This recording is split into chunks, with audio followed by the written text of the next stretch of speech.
Jom bina dashboard prestasi sales dan projek.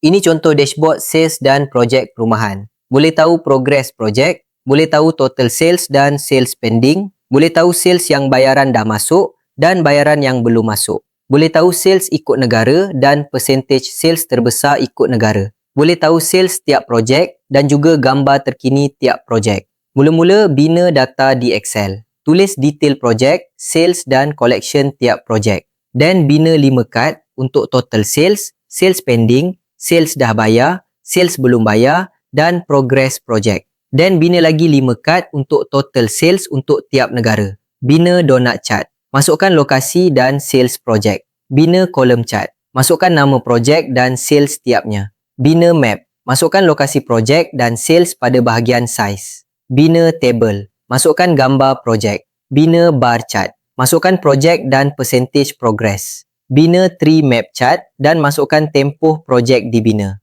Siap, senang kan? Nak belajar dan dapatkan dashboard ni? Klik profile.